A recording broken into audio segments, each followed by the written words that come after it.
वालेकुम।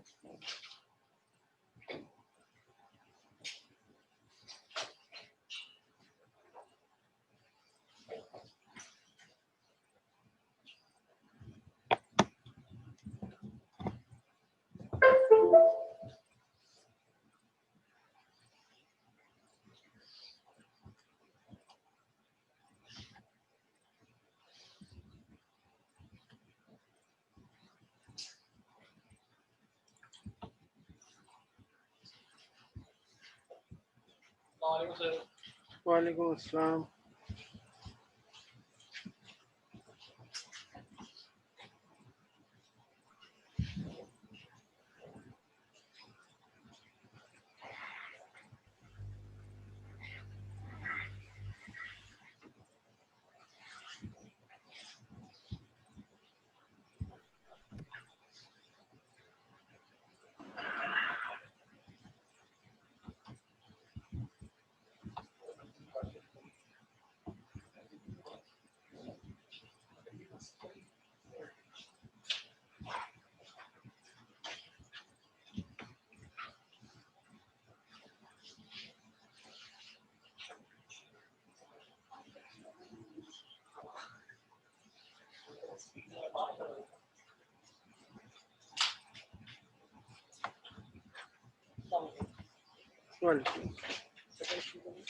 इशू है मुझे कि इसमें SPSS सॉफ्टवेयर इंस्टॉल नहीं है।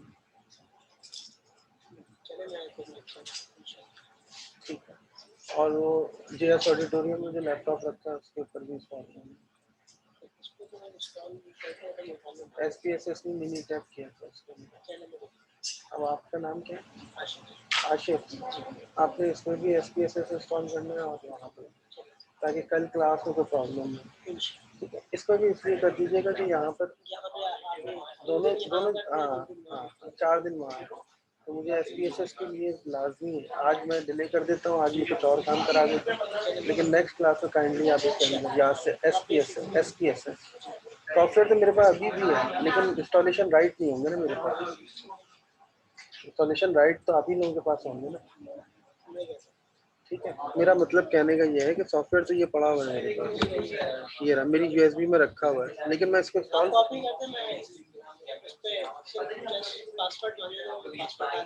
तो ये अभी इसको ऐसे ही कर देते हैं।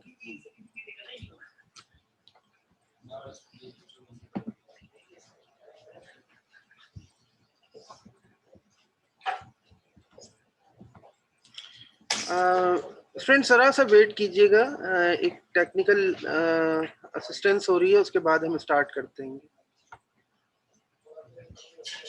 Okay sir.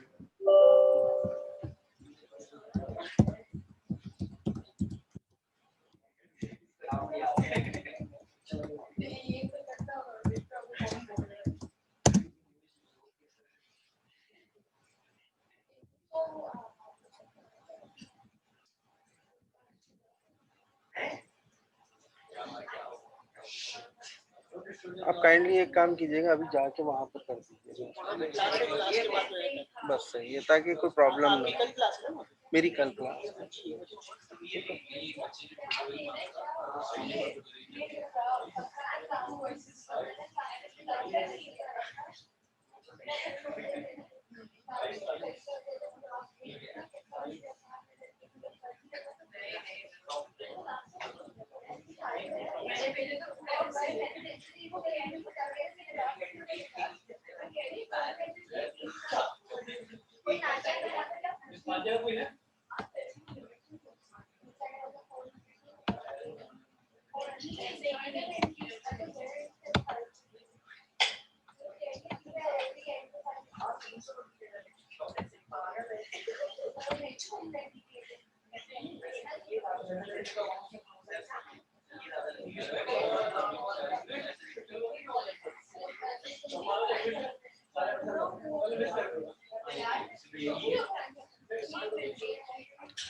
हम चेक कर लेते हैं।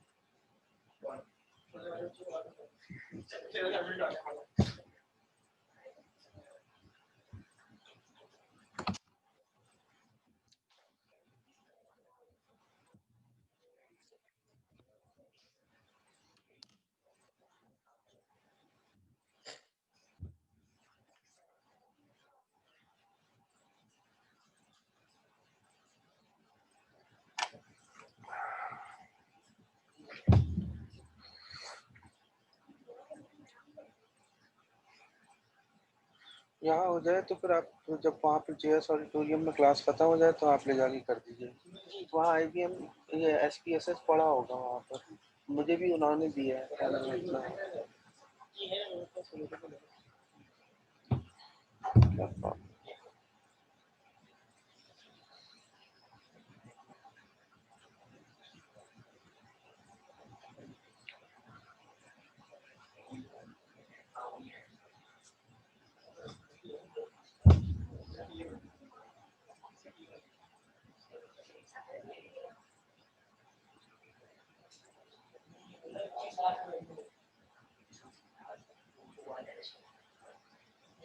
अच्छा ये अब तो कोई पासवर्ड वगैरह नहीं मांगेगा।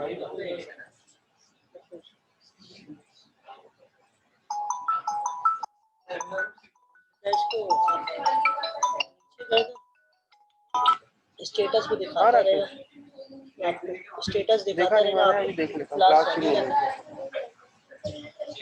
मैं एक मिनट देख के बता रहा हूँ। ये विंडो आप नीचे कर दे, क्लास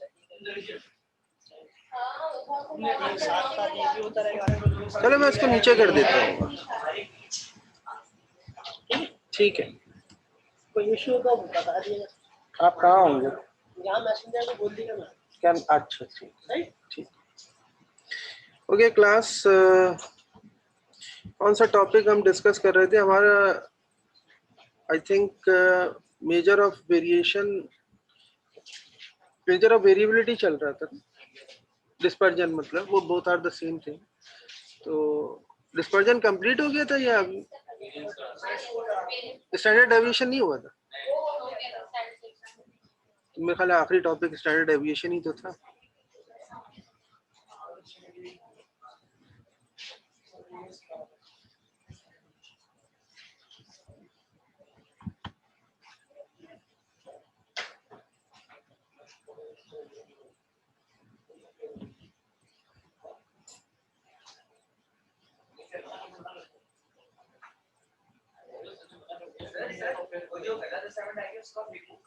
कर दिया ना?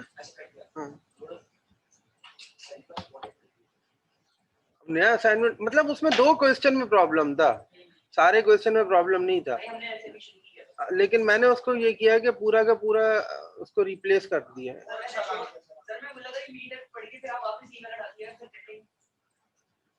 बिलाल तुम बड़े तेज आदमी हो।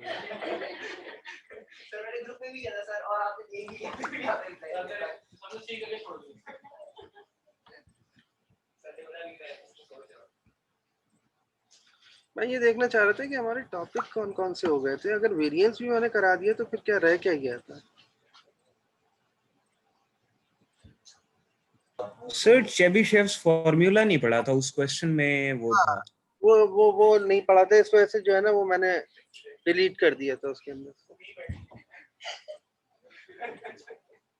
सर ये जो आपने जो नोट्स दिए थे सर, शेयर किए थे हमारे साथ सर, उसमें एक और था the mean absolute deviation. Sir ये हमने तो शायद इतनी दफा पढ़ा है मीन एब्सोल्यूट डेविएशन, तो इतनी दफा पढ़ा है मैंने कि mean deviation about mean deviation about median, ये तो लास्ट क्लास में भी डिस्कस किया हमने दोबारा। हाँ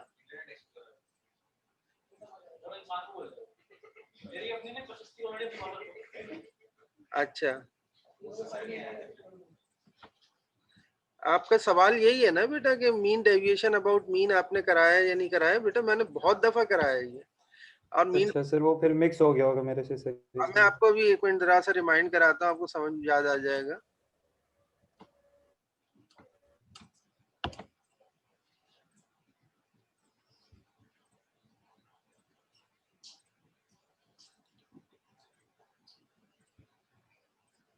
और ये सिस्टम भी बहुत अजीब मसला।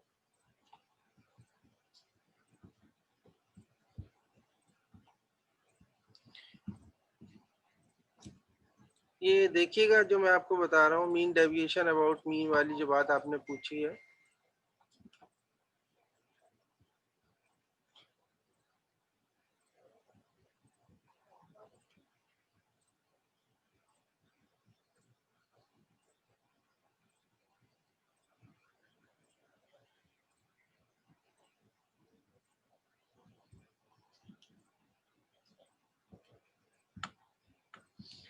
वो कुछ इस तरह से था,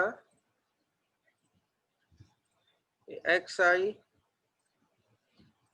minus X bar divided by N. ये मैंने आपको बताया था, ये मीन डेविएशन जी अबाउट, सर। ये तो यही तो है मीन डेविएशन अबाउट मीन। ये तो हम सर इसका मैं पूछ रहा हूँ कि मतलब ये यूज़ किस तरह होता है, एप्लीकेशंस वगैरह क्या है इसके इस तरह से, क्योंकि फॉर्मूला तो सर वो लिखा हुआ है सर उसमें। हाँ तो इसकी ये सर चाहिए किधर होता है सर? हाँ, इसकी एप्लीकेशन यही होंगी ना, कि मिसाल के तौर पे वो ये कहता है कि एक डेटा सेट है तुम्हारे पास, लेट सपोज एक्स का और एफ का, ठीक है, तो 3 वैल्यू आपके पास दी हुई है 9 कोई समथिंग, 4 वैल्यू आपके पास दी हुई है 12 समथिंग, एंड इस तरह से ना। तो वो ये कहता है कि यार इसमें हर वैल्यू अपने मीन पॉइंट से कितना डेविएट कर रही होगी, ठीक है। तो मीन पॉइंट से कितना डेविएट कर रही है, यानी इस पूरे डेटा सेट की अगर वो बात कर रहे हैं लेट सपोज, तो उसके अंदर जब आप ये अप्लाई करेंगे तो हर पॉइंट अगर आपको पता चल जाएगा, हाँ सर, हाँ ठीक है सर, दोनों है ना, इसमें नहीं है मिनट है। मैंने अभी इंस्टॉलेशन चला दी, एक सेकंड बेटा, 1 मिनट, टाइम बहुत ले रहा है तुम्हारा, ये सिस्टम बहुत हैंग करता है, यहाँ हैंग बहुत करता है ये सिस्टम ना। मैं इसको कर दूंगा, नेक्स्ट क्लास में मिनी टैब भी चाहिए, मिनी टैब भी चाहिए और एसपीएसएस भी, वहाँ पर भी मिनी टैब भी चाहिए और एसपीएसएस।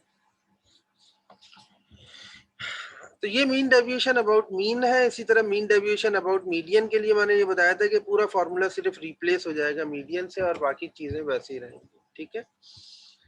अच्छा जनाब, आज हम वहीं से स्टार्ट कर रहे हैं जहाँ से लास्ट क्लास में एंड किया था, और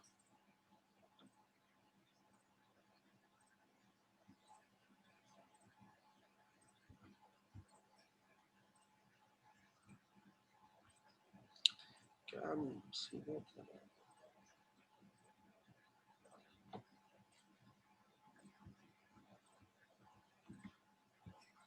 अच्छा जनाब, हम कहाँ तक आ गए थे ये जरा काइंडली कंफर्म कीजिएगा, तो खाली ये नहीं किया था हमने।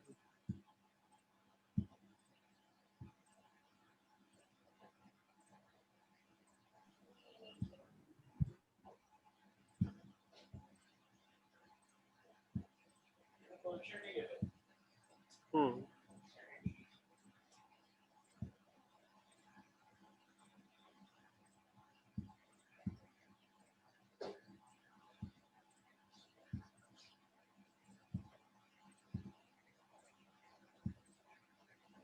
ठीक है, यहाँ तक किया था।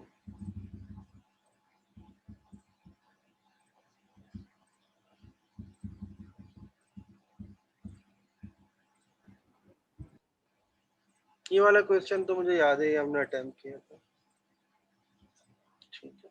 Calculate the mean and standard deviation for the following data giving the weights of new born babies in a hospital.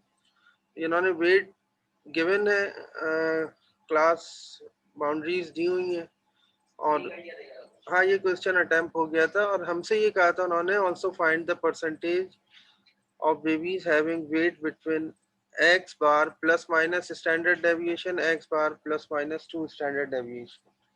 हमें क्लियर नजर आ रहा है कि इस ग्रुप फ्रीक्वेंसी डिस्ट्रीब्यूशन के लिए, ये ग्रुप फ्रीक्वेंसी डिस्ट्रीब्यूशन है ना, इसको तो देख सकते हैं आप।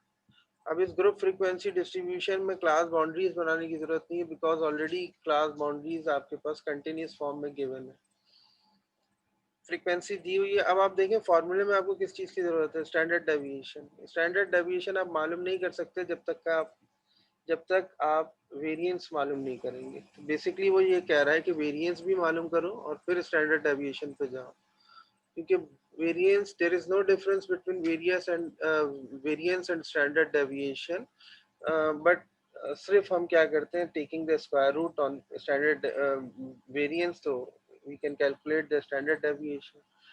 तो अब आपको इस डेटा सेट को देखते हुए, ये चूंकि ग्रुप फ्रीक्वेंसी डिस्ट्रीब्यूशन है, आपने एफ एक्स बनाया होगा, एफ एक्स स्क्वायर, और उसको फॉर्मूले में प्लग कर दिया होगा।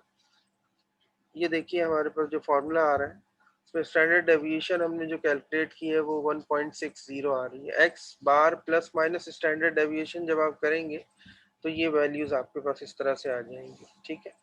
अच्छा जनाब, परसेंटेज ऑफ ऑब्जर्वेशंस भी आप निकाल सकते हैं। जो ओवरऑल फ्रीक्वेंसी बनेगी divided by the total frequency multiply by 100, that is 59%। 59% वो वैल्यू है जो कि आपसे क्वेश्चन में पूछी गई है, ठीक है। प्लस माइनस 2 स्टैंडर्ड डेविएशन के लिए भी आप ये कर लीजिए। अगर प्रॉपर्टीज को गो थ्रू करें जल्दी से, variance of X plus minus A क्या है, ये एक कांस्टेंट वैल्यू होगी, ठीक है। कोई भी अगर कांस्टेंट वैल्यू हम डेटा पॉइंट्स के अंदर ऐड करते हैं तो ये वेरिएंस ऑफ एक्स के बराबर आएगा। इसकी वजह क्या है, देखें, ये समझ लें, इंपॉर्टेंट पॉइंट है।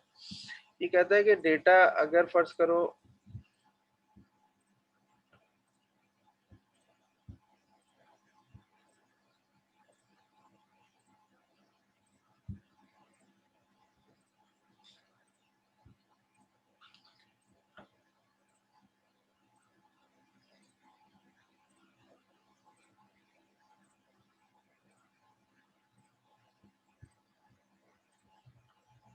देखो डेटा अगर वो ये कहता है कि फर्ज करो इस तरह से है,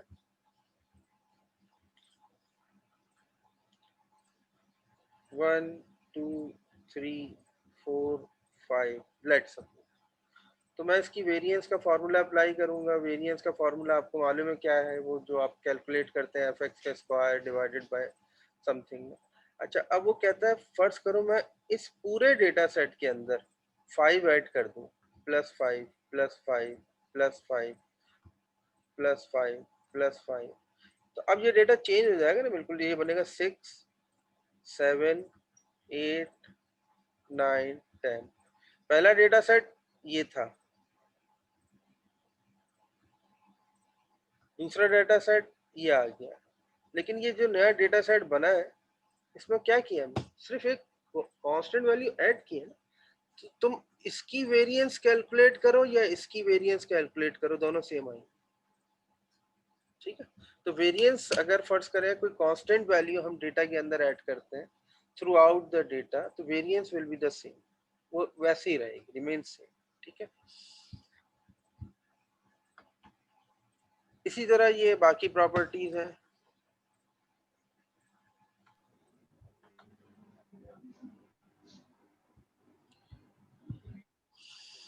variance of alpha x alpha square, variance of x x upon A 1 upon A square, इसका मेक अ करेक्शन, ये स्क्वायर करने के बजाय ए ही रखिएगा इसको, और वेरिएंस ऑफ एक्स के बराबर आ जाएगा x minus A upon C.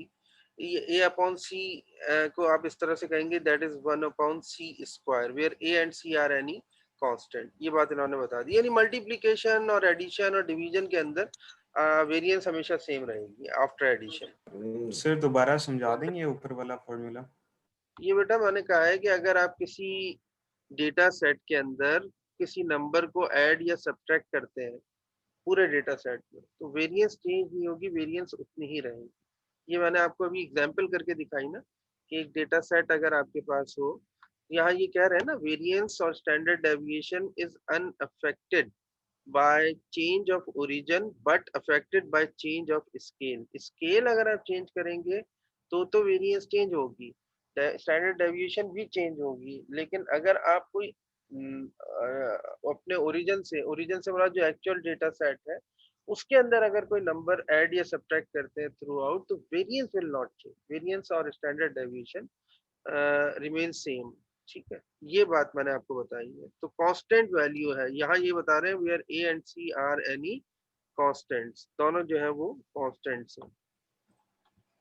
Variance and standard deviation is zero when all the values in data are same. ये बात तो हमें मालूम है कि अगर डेटा वैल्यूज सारी सेम है तो फिर उस सूरत में आपके पास वेरिएंस या स्टैंडर्ड डेविएशन हमेशा 0 आएगी, इसलिए कि कोई वेरिएशन ही नहीं है। जब वेरिएशन नहीं है तो जाहिर है ये दोनों प्रॉपर जो न्यूमेरिकल मेजर है ये क्या देंगे हमें, कुछ भी नहीं है, तो सिंपल 0 आनी चाहिए।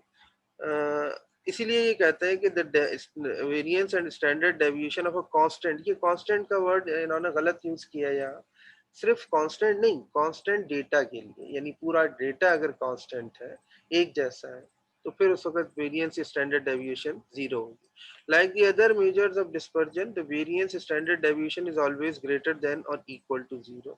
दूसरे मेजर ऑफ डिस्पर्जन की तरह वेरिएंस और स्टैंडर्ड डेविएशन अगर आपने कैलकुलेट किया और डेटा सेम नहीं है तो ये ग्रेटर देन या इक्वल टू 0 आनी चाहिए, ठीक है। Shortcut method for computing variance and standard deviation, इसको हम चेंज ऑफ स्केल मेथड भी कहते हैं, change of origin and scale, change of origin and scale shortcut method है, हम इसको यूज नहीं करेंगे, we will not use this formula. यार असल में इससे डेटा सेट की जो स्टैंडर्ड डेविएशन और वेरिएंस है ना, जब प्रैक्टिकल आप करेंगे, बार बार करके देखेंगे, तो इस जो एक्यूरेसी नॉर्मल फार्मूले से आप कैलकुलेट करते हैं एक्चुअल फार्मूले से, वो एक्यूरेसी जो अचीव होती है वो इसके अंदर वो एक्यूरेसी अचीव नहीं होती, ठीक है। ये इसका डिसएडवांटेज है या लिमिटेशन है। मैं आपको पढ़ा देता हूँ, ये बता देता हूँ कि रिड्यूस द कंप्यूटेशनल लेबर, असल में वहां पर आपको काम बहुत करना पड़ता है, लेंथी कैलकुलेशन है, एफ(x)² और पूरी एक कंप्लीट कैलकुलेशन है। To reduce the computational labour the following formula to calculate the variance may also be use. Simple observation के लिए summation of d² by n minus of summation of d divided by n का whole square. अब अगर आप देखें ऊपर तो ये वेरिएंस के उस फार्मूले से मैच कर रहा होगा, तकरीबन बिल्कुल वैसा ही फार्मूला है, लेकिन जो d है वो d से रिप्लेस हो गया है, ठीक है। f(x) की जगह d से रिप्लेस कर दिया है उन्होंने, where d is equal to x minus a, x minus a। x क्या है? x तो डेटा सेट की ऑब्जर्वेशंस है, x डेटा सेट की ऑब्जर्वेशंस है, और a क्या है? a is an assumed mean, a क्या है? पूरे डेटा सेट का assumed mean। इसको समझ लें किस तरह, नहीं नहीं निकालेंगे नहीं, मैं बता रहा हूँ ना, जैसे मिसाल के तौर पर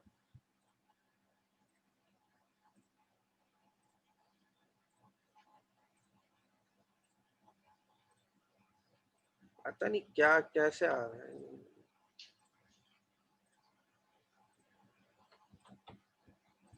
ये assumed mean जो है ना वो इस तरह से है, लेट सपोज तुम्हारे पास 2 है, 3 है, 4 है, 4 है, 5 है, 6 है, लेट सपोज। तुम कैलकुलेट नहीं करोगे इसका मीन, अगर कैलकुलेट करोगे तो वो तो इस तरह होगा ना, 2 + 3 + 4 समथिंग एंड जो भी डिवाइडेड बाय जितनी वैल्यूज है आपके पास 6। लेकिन अज्यूम्ड मीन में हम कहेंगे यार 4 इसका अज्यूम्ड मीन है, 4 इसका अज्यूम्ड मीन है, ठीक है। तो x - 4 हर जगह करूंगा, x - 4 का मतलब 2 - 4, 3 - 4,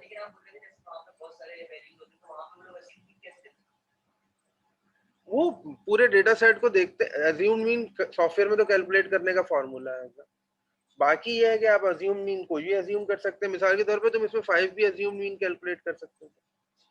अज्यूम मीन का मतलब क्या है कि तुम अज्यूम कर रहे हो ना, असम्पशन बना रहे हो अपनी, तो वो असम्पशन तो किसी पे भी बन सकती है। तो हम अपेरेंटली देखते हैं कि कौन सा मीन ज्यादा एप्रोप्रिएट रहेगा और उसको कंसीडर कर लेते हैं, लेकिन क्या एक्चुअली ऐसा होगा? जरूरी तो नहीं है कि वो एप्रोप्रिएट हो। इसी वजह से तो मैंने कहा ना कि इसमें एक्यूरेसी लेवल वो अचीव नहीं हो पाता जो एक्यूरेसी लेवल एक्चुअल फार्मूले से अचीव होता है। बहुत मिनिमम से डिफरेंस आता है, बहुत ही स्लाइट डिफरेंस आता है, लेकिन वो बहरहाल डिफरेंस आता है, ठीक है। तो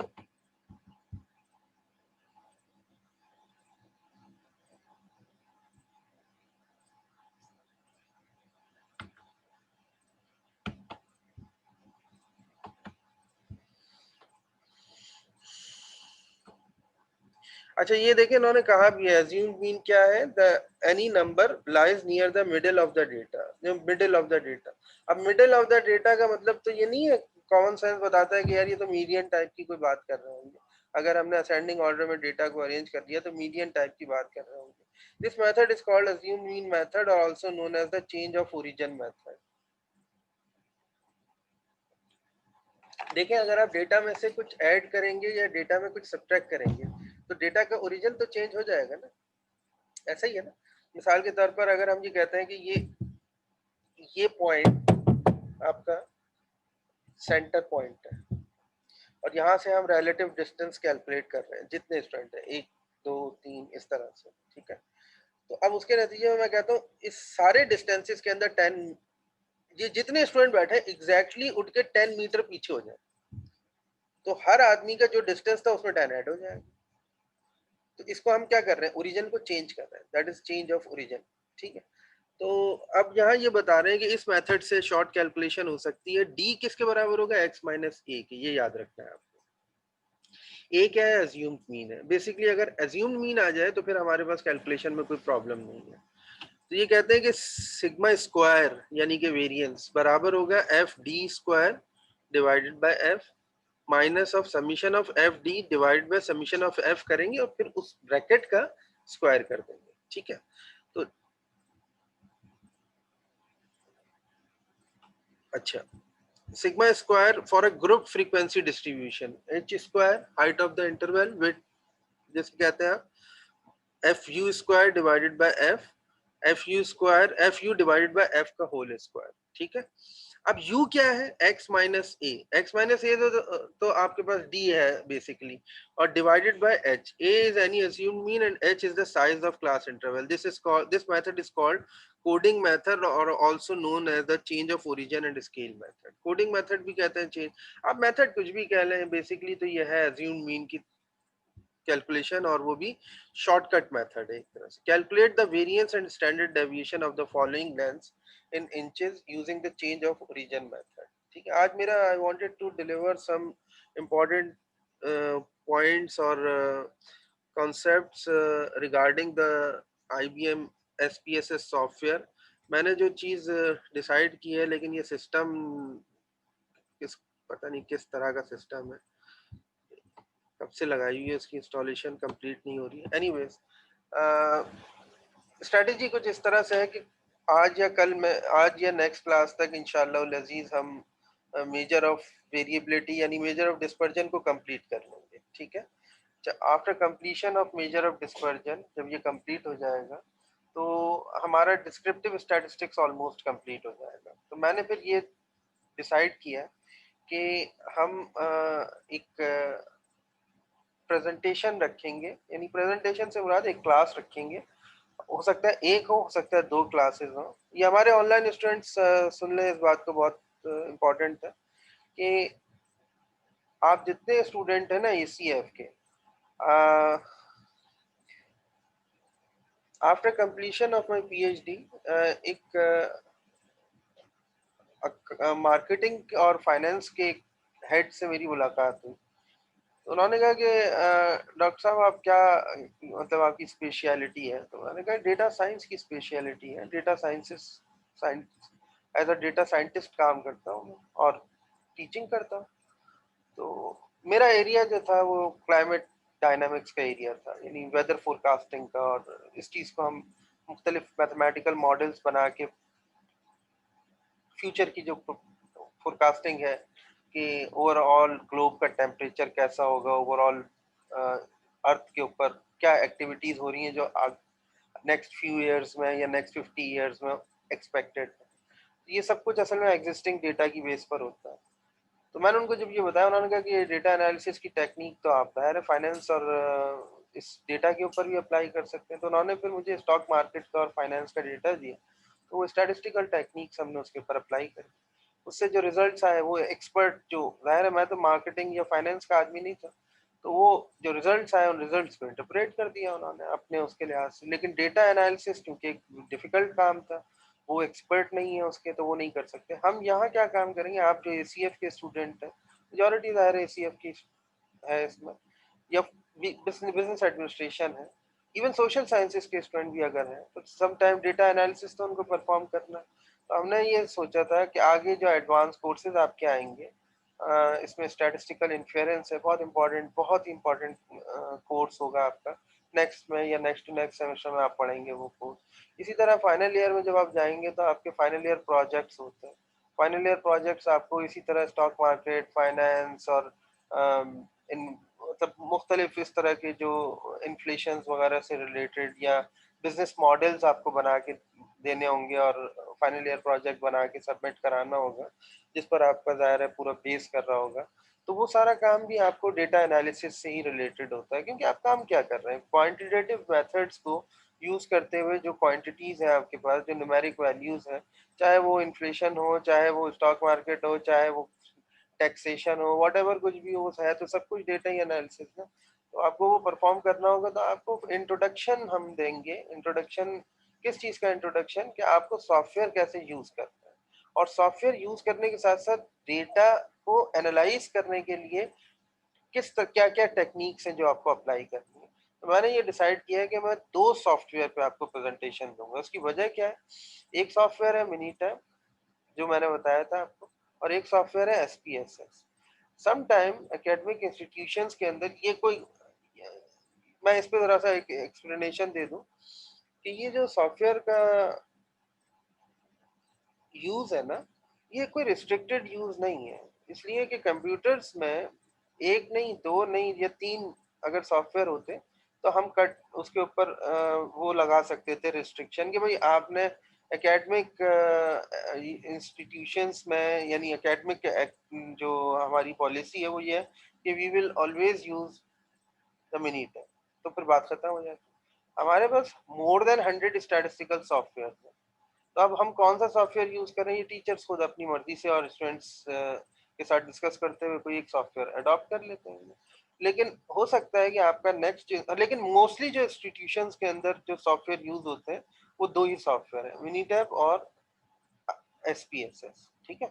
तो अब मैं आपको दोनों की प्रेजेंटेशन दूंगा, दोनों के थ्रू डेटा को एनालाइज करके दिखाऊंगा। डेटा हम अडॉप्ट करेंगे, डेटा हम मतलब कलेक्ट करेंगे। डेटा कहाँ से कलेक्ट करेंगे, मैं आपको कुछ सैंपल डेटा सेट्स दिखाऊंगा और कुछ वेबसाइट से डाउनलोड करना सिखाऊंगा। तो आप डायरेक्ट रन टाइम कुछ रियल टाइम डेटा लेंगे, उस रियल टाइम डेटा को दोनों सॉफ्टवेयर्स के अंदर डाल के हम कैलकुलेशन परफॉर्म करेंगे, और आप हैंड ऑन कैलकुलेशन परफॉर्म करेंगे और दोनों कैलकुलेशंस का कंपैरिजन कर लेंगे, कंपैरेटिव एनालिसिस कर लेंगे, आपको आइडिया हो जाएगा। तो हमें दोनों सॉफ्टवेयर का एक ओवरव्यू लेना है, मैं आपको सिखा दूंगा, फिर उसके बाद उससे रिलेटेड हम एक असाइनमेंट दे देंगे आपको। उस असाइनमेंट के अंदर आपने data set, bureau of statistics USA की बहुत बड़ी वेबसाइट है, यानी मतलब पूरे अमेरिका की जो है वो स्टेट वाइज उन्होंने वहाँ ब्यूरो ऑफ स्टैटिस्टिक्स की वो बनाई है, जहाँ उनका रेवेन्यू का, प्रॉफिट का और जीडीपी का, जीएनपी का, ये सारा डेटा अवेलेबल होगा। आप उनमें से मुख्तलिफ डेटा सेट्स डाउनलोड करेंगे और सॉफ्टवेयर का जो यूज़ मैंने आपको सिखाया होगा उसको आप सॉफ्टवेयर में डाल के फिर एनालाइज करेंगे, और जो रिजल्ट्स आएंगे उनको समराइज करके एक रिपोर्ट बनाएंगे, और रिपोर्ट बना के अपने असाइनमेंट्स को सबमिट कराएंगे। ये प्रोसीजर है, ठीक है। तो अब हम, ये मैंने सॉफ्टवेयर की एक्सप्लेनेशन देनी थी, दैट इज़ वेरी इंपॉर्टेंट, क्योंकि हम नेक्स्ट क्लास में इंशाल्लाह लजीज हमारा ये काम जैसे कंप्लीट होता है तो हम फिर सॉफ्टवेयर की तरफ जाएंगे। और आप लोग अपने अपने सिस्टम्स में, जब तक मैं आपको एक प्रोविजन दे रहा हूँ कि काइंडली अपने अपने सिस्टम्स में SPSS और मिनीटैब दोनों इंस्टॉल कर लीजिए, ठीक है। मिनीटैब का जो सा भी वर्जन मिल जाए और SPSS का भी लेटेस्ट मिल जाए तो बहुत अच्छी बात है। अलबत्ता यह है कि मेरे पास USB में दोनों है, मैं यहाँ डेस्कटॉप पे कॉपी कर देता हूँ, ठीक है। आप लोगों में से जिसको चाहिए हो वो यहाँ से कॉपी करके ले जाए। डेस्कटॉप पे मैं दोनों सिस्टम्स, दोनों सॉफ्टवेयर्स के सेटअप डाल देता हूँ। बाकी आप ये जो अभी आए थे ना हमारे IT के जो वो थे, तो उनको आप कह सकते हैं वो आपको प्रोवाइड कर देंगे, नेट से भी मिल जाएगा, क्रैक्स उसके अवेलेबल होते हैं। यहाँ से लेने में यह है कि सॉफ्टवेयर भी मतलब लाइसेंस वाला वर्जन आपको मिल जाएगा, तो देख लीजिएगा, आप कलेक्ट कर लें। SPSS भी, IBM SPSS कहते हैं उसको, IBM SPSS का सॉफ्टवेयर भी इंस्टॉल कर लें, और काइंडली वो दूसरा वाला सॉफ्टवेयर भी, मिनीटैब भी इंस्टॉल कर लें, ठीक है। चलिए जनाब, बैक टू द क्वेश्चन।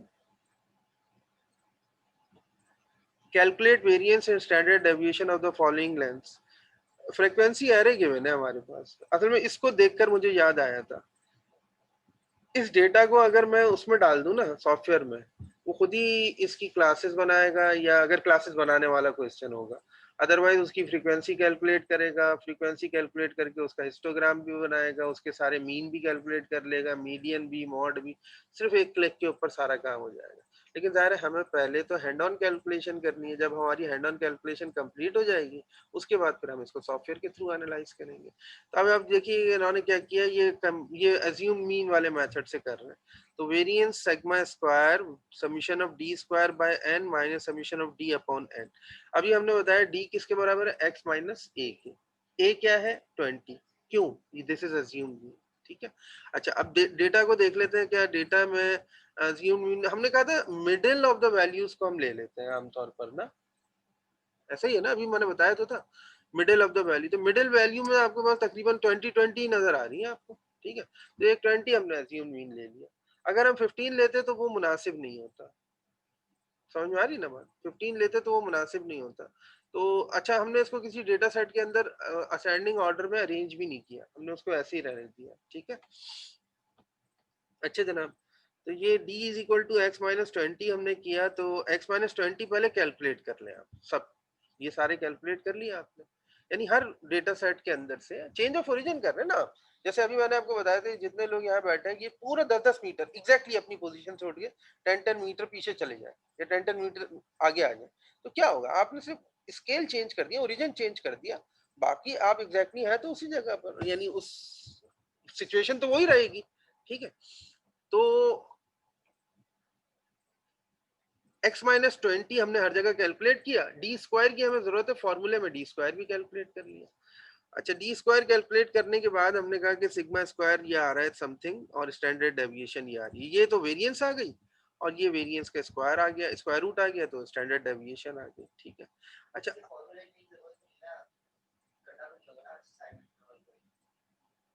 कल एक बच्चे ने मुझसे कहा सर आपने एक ये चीज नहीं कराई। मैंने कहा बेटा बुक खोले, बुक में मोर देन 100 मेथड्स और टेक्निक सब कुछ दिया होता है।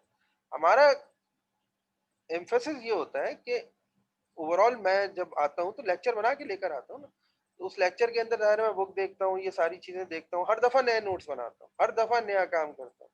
15 ईयर्स हो गए टीचिंग करते हुए, लेकिन जब भी क्लास में जाता हूँ कोई ना कोई चीज नई आती है। तो उसमें अगर एक आध चीज स्किप हो जाती है, इसको तो जैसे मैंने पढ़ा दिया, लेकिन सपोज करो अगर मैं नहीं पढ़ाता और ये कहता है यार ये मेथड इतना एक्यूरेसी अचीव नहीं करता लिहाजा इसको हम अटेम्प्ट नहीं करेंगे, यही कहा ना अभी मैंने तुमसे, फिर भी मैं उसके ऊपर आ गया, मैंने कहा कि नहीं चलो पढ़ा देते हैं। तो अगर कोई चीज मिस हो जाती है और वो असाइनमेंट वगैरह में आती है तो यार उसको थोड़ा सा बुक से स्टडी कर लो और स्टडी करके अटेम्प्ट कर लो। ये तो नहीं होगा ना टीचर एक एक चीज बताएगा आपको, बुक का एक सेंटेंस का एक अल्फाबेट भी नहीं रहा है, ऐसा तो नहीं हो सकता, ठीक है। तो ये चीज है असाइनमेंट में हम ज्यादातर स्टैंडर्ड डेविएशन और वेरिएंस के जो प्रिंसिपल फार्मूलाज हैं उन्हीं से रिलेटेड क्वेश्चंस देंगे, लेकिन अगर कहीं से कोई चेंज आ भी जाए तो उसको अटेम्प्ट कर लेना, कोई ऐसा मसला नहीं। Find the standard deviation of the following frequency distribution. आप सीक्वेंस देख रहे हैं क्या होता है, सबसे पहले फ्रीक्वेंसी आ रहे, फिर सिंपल फ्रीक्वेंसी डिस्ट्रीब्यूशन और फिर ग्रुप फ्रीक्वेंसी डिस्ट्रीब्यूशन।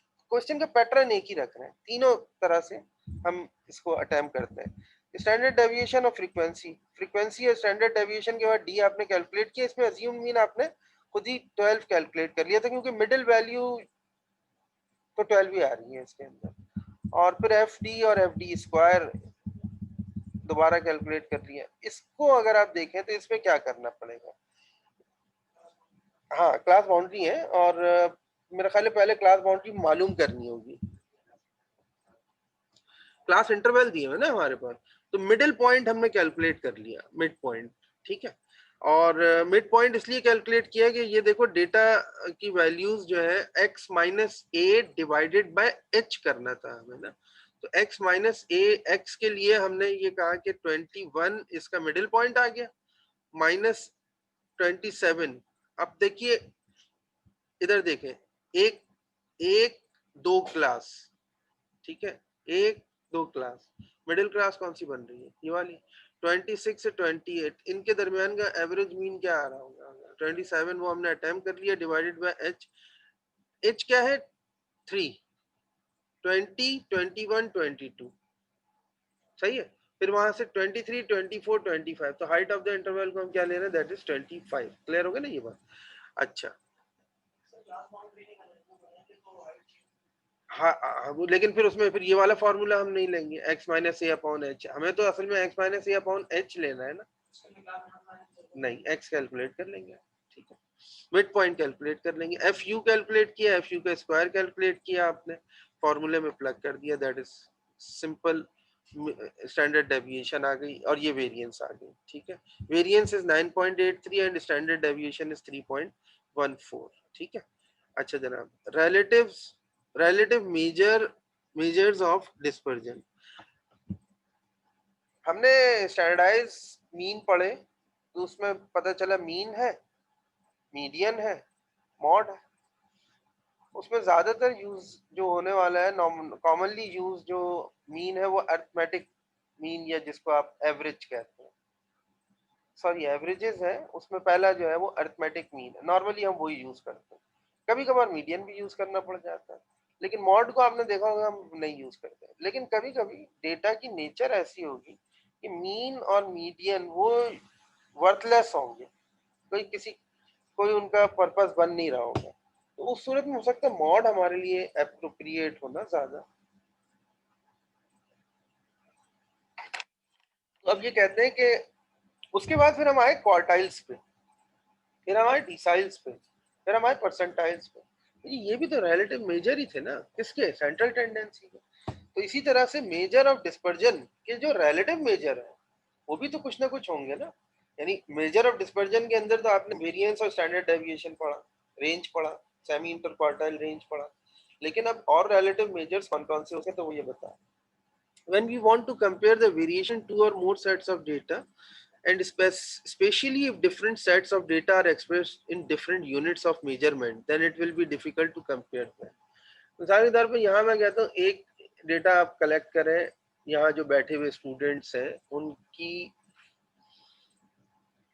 ए लेवल परसेंटेजेस का, ठीक है, और दूसरा डेटा सेट हम लेते हैं आपका फर्स्ट सेमेस्टर की जो जीपीए बन रही है उस परसेंटेज का, दोनों डिफरेंट डेटा सेट्स हैं, बिल्कुल डिफरेंट है ना, है एक ही नेचर के, यानी वो भी जीपीए से रिलेटेड है, ये भी जीपीए से रिलेटेड है, लेकिन दोनों डेटा सेट्स डिफरेंट है। तो अब अगर डिफरेंट डेटा सेट्स है और उनको कंपेयर करना है तो फिर हम relative measure of dispersion use करते हैं। They are generally expressed in terms of coefficients, ratios और परसेंटेज। आइए देखते हैं कोएफिशिएंट ऑफ रेंज। रेंज क्या चीज है, पूरे डेटा का maxima minus minima. Coefficient of range क्या चीज है, maxima minus minima. Maxima range, simple range क्या चीज है, मैक्सिमा माइनस मिनिमा, हाईएस्ट पे से लोएस्ट वैल्यू को माइनस कर देंगे। कोएफिशिएंट ऑफ रेंज क्या है, coefficient of range is maximum minus minimum divided by maximum plus minimum multiply by 100। ये कोएफिशिएंट ऑफ रेंज प्रोवाइड करेंगे, ये फॉर्मूला आपको याद रहना चाहिए, ठीक है।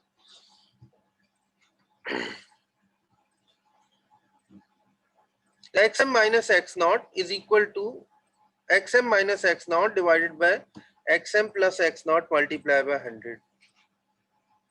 It is also called coefficient of dispersion.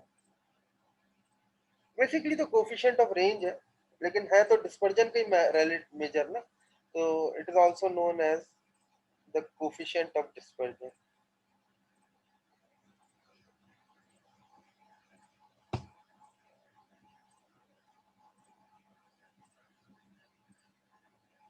फिर इसी तरह ये है कोएफिशिएंट ऑफ क्वार्टाइल डेविएशन।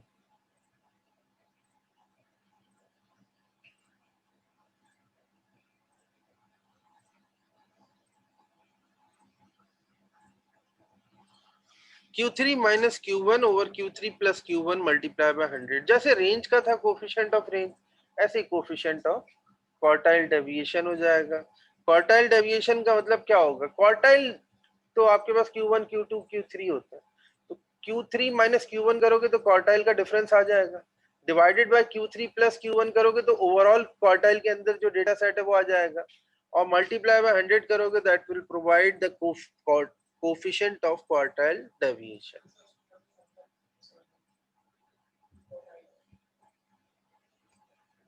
बताता हूँ,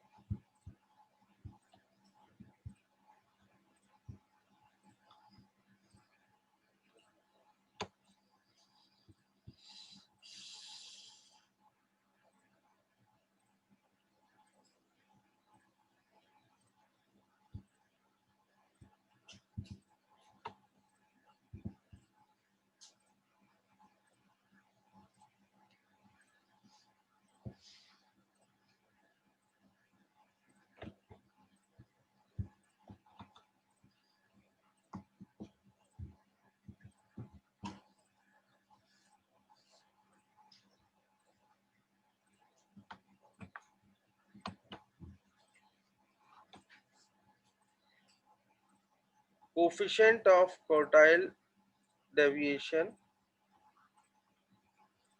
Q3 minus Q1 divided by Q3 plus Q1 multiply by 100, यही है ना। अब आपने क्या पूछा कि ये कैसे बना, देखिए लॉजिक क्या है। ये डेटा सेट है, ये क्वार्टाइल 1 है,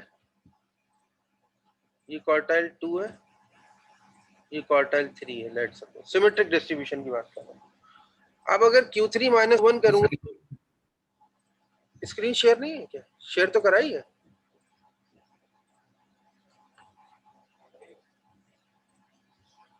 बेटा स्क्रीन शेयर है ना? सर एक्चुअली आपकी आवाज बिल्कुल ठीक आती है, बट आपके एक्शंस मतलब नजर नहीं आ रहे, आपकी मूवमेंट नहीं आ रही। स्क्रीन पर भी वो बहुत स्लो चल रहा है। अब शो हो रही है। क्या बात की है आपने यार, जबरदस्त। सर सीरियसली यही हो रहा है, आपकी आवाज आ रही है और सामने कुछ नहीं आ रहा। तो भाई मूवमेंट कैसे दिखाऊं मैं यार? मूवमेंट मतलब आपकी वर्किंग्स, और मतलब सर आप आपकी खुद भी स्क्रीन ऐसे फ्रीज हो हैंग जाती हो है। जाते हैं, आप हैंग हो जाते हैं। तो भाई आप थोड़ी सी जहमत करें और यहाँ आ जाए ना फिजिकल क्लास में, आपको दिखाए। अच्छा सर जनाब, नेक्स्ट वीक इंशाल्लाह। अच्छा चलिए जनाब, अभी आपने सवाल ये किया था कि ये क्वार्टाइल डेविएशन का जो फॉर्मूला है ये कैसे बना, तो हमने कहा कि ये क्वार्टाइल्स बना दिया आपके सामने। तो Q3 माइनस Q1 क्या देगा? Q3 माइनस Q1 हमें डिफरेंस देगा ना, Q1 को निकाल देंगे, ठीक है, और Q3 माइनस Q1 का डिफरेंस दे देगा ये वाला, ठीक है। और Q3 प्लस Q1 क्या, यानी एक सिंपल डिफरेंस देगा। मैंने कहा ना, जैसे अगर हमारे पास एक डिस्टेंस है, ये D1 है, ये D2 है, तो मैं कहता हूँ ये 10 है और ये 20 है और ये 0 है, लेट सपोज ना। तो आप कहते हैं सर D2 माइनस D1 क्या देगा? D2 माइनस D1 आपको प्रोवाइड करेगा दैट इज 10, ऐसे ही है ना, 21। तो ये डिफरेंस हो गया। फिर मैं आपसे कहता हूँ D1 प्लस D2 आप ऐड कर लें, तो D1 प्लस D2 क्या करेगा कि ये यहाँ से लेके यहाँ तक का डिस्टेंस 10 और प्लस 20, तो वो कितना आ जाएगा? 30 आ जाएगा, ठीक है। तो अब ये देखिए, एक तरह से क्वार्टाइल डेविएशन का जो फॉर्मूला बन रहा है, कोफिशिएंट ऑफ क्वार्टाइल डेविएशन का, कोफिशिएंट का मतलब एक नंबर। जैसे मिसाल के तौर पे मैं ये कहता हूँ कि x एक नंबर है,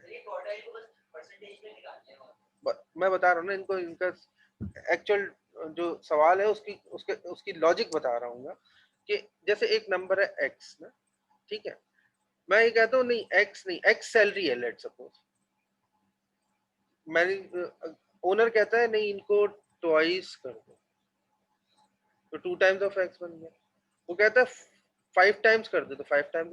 ये 5 क्या काम कर रहा है, ये 2 क्या काम कर रहा है? ये जस्ट आपकी वैल्यू को इंक्रीज, स्ट्रेच या कंप्रेस कर रहा है।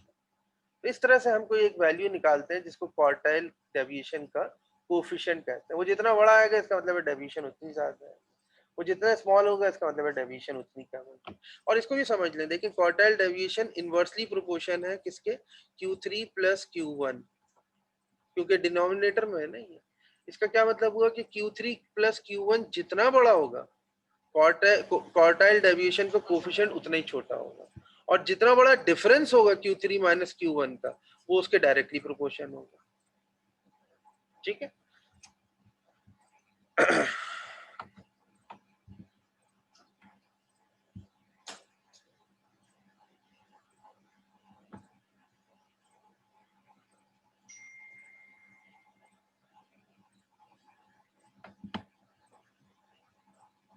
आप लोगों को एक अंदाजा मैं बताऊं कि हम लोगों को बहुत टाइम लग रहा है। अब तक शायद हो सकता है कोई और इंस्ट्रक्टर जो हो वो काफी आगे जा चुके हो, या हो सकता है प्रोबेबिलिटी उन्होंने स्टार्ट कर दी। आई डोंट नो, मैं कभी, मुझे इससे वो नहीं होता कि किसने क्या किया किसने क्या नहीं किया। लेकिन हमें टाइम क्यों लग रहा है? हमें टाइम इसलिए लग रहा है कि हम तीन एस्पेक्ट से कंप्लीट करते हुए जा रहे हैं। थ्योरेटिकल एस्पेक्ट पहले हम अलग से पढ़ते हैं, फिर उसके प्रैक्टिकल मेजर्स पे जाते हैं, फिर उसमें भी हर तरह के मतलब क्वेश्चंस अटेम्प्ट करते हैं, डिफरेंट क्वेश्चन, ताकि वैरायटी ऑफ क्वेश्चन अटेम्प्ट करने से आपकी प्रैक्टिस इतनी हो जाए कि आपके लिए कोई प्रॉब्लम ना हो। अब ये 2-3 चीज़ों का हमें साथ लेके चलना होता है, जिसकी वजह से हम थोड़ा सा स्लो पेस पे आ जाएंगे, लेकिन जैसे हम इससे निकलेंगे तो इंशाल्लाह फिर तेजी से गो थ्रू करेंगे, क्योंकि वो फिर हमारा प्रोबेबिलिटी ज़्यादातर कॉन्सेप्चुअल या लॉजिकल, हाँ प्रोबेबिलिटी। बाकी क्लासेस वाले पीछे हैं सर। जी आपने क्या कहा? मैंने कहा सर वो बाकी क्लासेस का मैं देख रहा था, मेरे दोस्त है इकोनॉमिक्स में वगैरह वगैरह, वो पीछे है बहुत सर।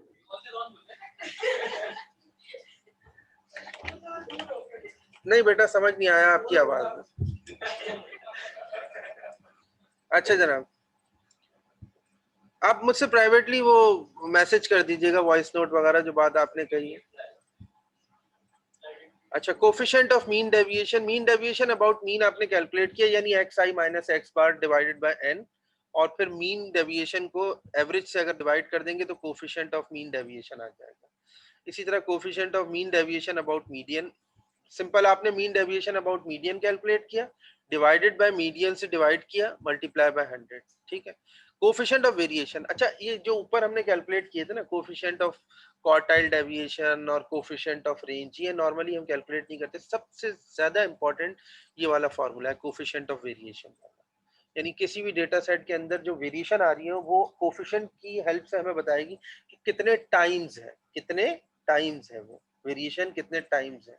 तो वो जो है ना कैलकुलेट होता है सिग्मा अपॉन एवरेज, यानी सिग्मा का मतलब standard deviation upon average multiply by 100, sigma upon average multiply by 100, ठीक है।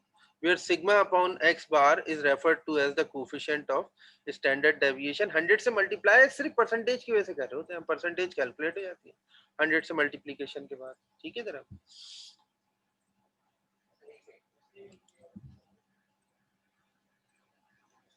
सर ये ज़रा आप बता सकते हैं एक दफ़ा सर, ये किस लिए मतलब क्या इंडिकेट करती है सर? ये डेटा के अंदर वेरिएशन कितने टाइम्स है या कितने परसेंट है उसको डिपेंड करती है। देखिए आप समझे मेरी बात, वेरिएंस मैं निकालता हूँ, ऊपर वाले क्वेश्चन में हमने वेरिएंस निकाली थी ना। लिसन ऑल क्लास, एक मिनट मेरी बात सुनना। इन्होंने सवाल ये किया है कि सर ये जो कोफिशिएंट ऑफ वेरिएशन है ये किस चीज को, ये किस तरह के क्या रिप्रेजेंट करती है। तो पहले आप इसका आंसर समझें। ऊपर हमने कैलकुलेट की वेरिएंस, ऊपर हमने कैलकुलेट की स्टैंडर्ड डेविएशन, ठीक है, डेटा को देखते हुए कैलकुलेट की ना। अब वो for example variance I 1.5, 1.5 data अगर हमारे सामने है तो हम कह सकते हैं कि यार 1.5 एक तरह से वेरिएंस है, लेकिन ये कोई बहुत ज्यादा वेरिएंस नहीं है। अगर डेटा हमारे सामने डेटा नहीं है तो हमें पता ही नहीं कि 1.5 वेरिएंस ज्यादा होगी कम होगी क्या होगी, ऐसा ही है ना। उसके बाद वो ये कहते हैं कोफिशिएंट ऑफ वेरिएशन अगर निकाल लो, और तुम ये बताओ कि मैं तुमसे ये कहता हूँ कि हमने एक डेटा कलेक्ट किया और उसके अंदर वेरिएंस कितनी आ रही 50%, ना तुमने डेटा देखा ना तुमने कुछ देखा, तुमने सिंपल ये कहा अच्छा 50%, इसका मतलब है डेटा के अंदर ठीक ठाक डिस्पर्जन है, ऐसा ही है ना। लेकिन अगर मैं कहता हूँ 80%, तुमको बहुत ज्यादा डिस्पर्जन है, मैं कहता हूँ 5%, तुमको डेटा में कोई खास डेविएशन ही नहीं है, कोई वेरिएंस ही नहीं है, तो इसलिए हम कैलकुलेट करते हैं। आगे ठीक बस है सर, ठीक, जी जी सर। अच्छा, ये एक नोट है, ये देख, आज ये लेक्चर नोट्स अपलोड हो जाएंगे इंशाल्लाह, ठीक है। बिलाल ने मुझसे कहा था पहले अपलोड कर दे, मैंने उसको मना कर दिया था, मैंने कहा था कि पहले कंप्लीट कर लें उसके बाद फिर हम आपको शेयर कर लेंगे। Calculate the coefficient of range for the following data giving daily wages. अच्छा, कोफिशिएंट ऑफ रेंज निकालना है, XM minus x not over XM plus x not, ठीक है, मल्टीप्लाई बाय 100, तो 3.95% आ गया, 3.95%, ठीक है। तो ये रेंज का कोफिशिएंट है, कोई बहुत ज्यादा नहीं है। इसका मतलब पता है क्या, इसका मतलब यह है कि डेली वेजेस पे जो लोग काम कर रहे हैं ना, वो जितने भी हमने यहाँ डेटा कलेक्ट किया उनकी सैलरीज में कोई बहुत ज्यादा फर्क नहीं है, बहुत ही छोट स्मॉल है। क्यों 3.95। अच्छा, अब पहले मैं तुम्हारे सामने अगर 100 मैं कैलकुलेट नहीं करता और सिर्फ मिनिमम रेंज भी कैलकुलेट कर ले, मैक्सिमम माइनस मिनिमम करके रेंज कैलकुलेट कर लेता, तो वो भी हमें एक सिचुएशन बता देती। लेकिन जैसे डेटा बड़ा आएगा तो उस वक्त फिर कोफिशिएंट ऑफ रेंज हमारे काम आएगा, ठीक है जनाब। Find the coefficient of quartile deviation of the following observation. जरा काइंडली इसको अटेम्प्ट करके राइट आंसर वेरीफाई कर लें।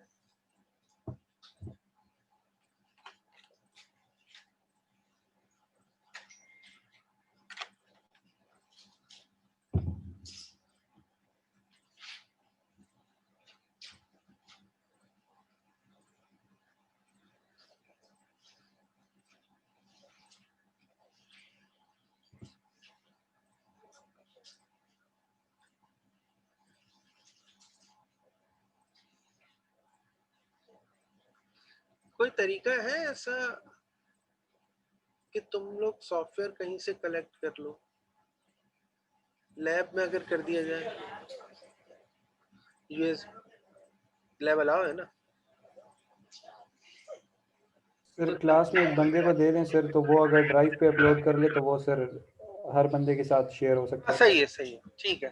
ड्राइव पे अपलोड कर देते हैं, ड्राइव पे अपलोड करके आप वहां से डाउनलोड कर लें, क्योंकि मुझे पता है कि अगले 1 महीने तक ना हर कोई ये कहता रहेगा सर सॉफ्टवेयर नहीं मिला, सॉफ्टवेयर इंस्टॉल नहीं हुआ, सॉफ्टवेयर नहीं मिला, सॉफ्टवेयर इंस्टॉल नहीं हुआ। अपलोड बिल्कुल सर। सर अभी मैंने चेक किया तो सर वो नहीं मिल रहा सर, वेबसाइट पे लाइसेंस नहीं मिल रहा सर कोई। ठीक है, मैं ड्राइव अपलोड करा देता हूँ।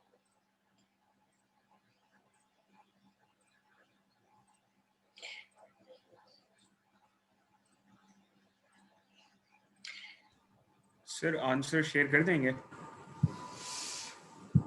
आंसर शेयर कर लेंगे बिल्कुल। 36.4% आ रहा है। यस 36। Sir, okay. हाँ तो पहले तुम कंप्लीट कर लो ना, सोल्यूशन थोड़ी देखना, सोल्यूशन तो देखना है तो ये तो सॉल्व है ही तुम्हारे पास, खुद कैलकुलेट करके बताओ। 36.4%। सर कर लिया, हो गया यही आंसर।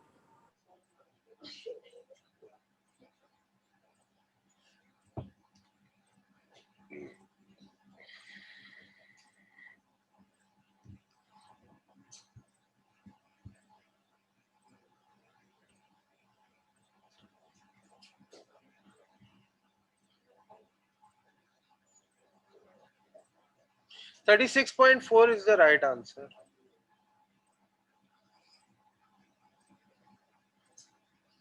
नहीं यार, ये सिस्टम बिल्कुल नहीं चल रहा, बहुत हैंग कर रहा है। तो जो IBM SPSS का सॉफ्टवेयर है वो भी, और मिनी टैब वो भी। तुम मुझे याद दिलाओगी कब? नहीं, नेक्स्ट क्लास तो हमारी अगले मंडे को होगी, तो मुझे कल याद दिलाओगी 11 बजे कॉल करूंगी। उसकी वजह क्या है, मैसेजेस तो मैं चेक करता नहीं हूँ ड्यूरिंग द क्लास। मुझे नहीं तो रमशा को कॉल कर देना, लेकिन रमशा का मसला ये होता है कि रमशा कभी आती है कभी नहीं आती ना, तो आप याद से मुझे याद दिला दीजिएगा, या उस क्लास में कोई बच्चा हो तो उसको याद दिला दीजिएगा जिसको आप जानती हैं। चलो ठीक, तो मैं फिर उसी वक्त वहां पे से अपलोड कर दूंगा, यहाँ से मुझसे अपलोड नहीं होगा, या फिर अगर आज ऑफिस टाइम में मैं अपने ऑफिस गया वहां बैठा तो वहां से अपलोड कर दूंगा। ठीक है, आंसर 36.4% आ रहा है। माइनस तो आ ही नहीं सकता। Q3 minus Q? Highest quartile में से लोएस्ट क्वार्टाइल माइनस होगा ना, लोएस्ट में से हाईएस्ट थोड़ी माइनस होगा। ठीक है, अच्छा ये जरा सा सॉफ्टवेयर दिखा देते हैं आपको। जी SPSS है, वो है कोड मेरे पास।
इंस्टॉल किया,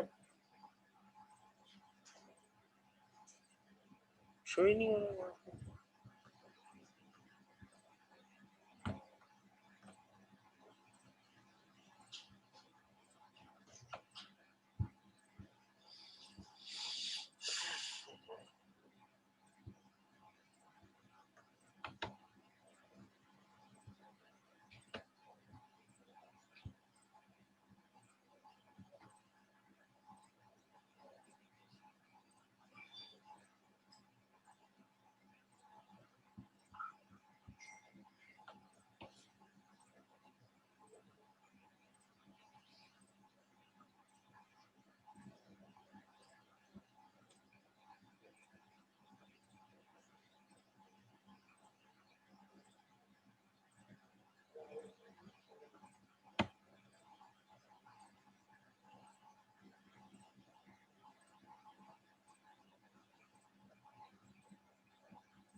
नहीं यार, ये सिस्टम इस लायक नहीं है कि इसके ऊपर जो है ना सॉफ्टवेयर चलाया जाए।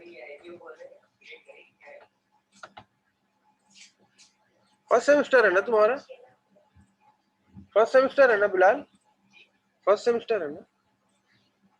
आगे आ जाओ थोड़ा सा, थर्ड सेमेस्टर तक, तो फिर नहीं बोलोगे कि आईबीए को बोले अपग्रेड करें। इन मामलात में थोड़ा सा ये है कि फैसिलिटेशन बहुत अच्छी है, मतलब लोग खड़े रहेंगे। अगर मैं बहुत ज्यादा वो करूंगा इंसिस्ट, तो चेंज हो भी जाएगा।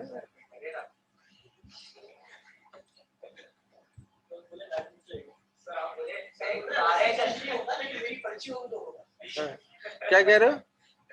नहीं, आईबीए में ये डिस्क्रिमिनेशन नहीं, ये वाली बात तो सही, टीचिंग लेवल पर इस तरह की कोई डिस्क्रिमिनेशन नहीं है, लेकिन ये है कि थोड़ा सा सुस्त हो जाता है काम कभी कभार, तो बस ये है मसला। खैर, for the following frequency distribution आखिरी, बस ठीक है यार, इसको नेक्स्ट क्लास से स्टार्ट करेंगे। अच्छा जनाब, हमारे जो ऑनलाइन स्टूडेंट है, ठीक है, अल्लाह हाफिज। अल्लाह हाफ़िज़। अल्लाह हाफिज़ सर। अल्लाह हाफिज सर। हाफिज अल्लाह।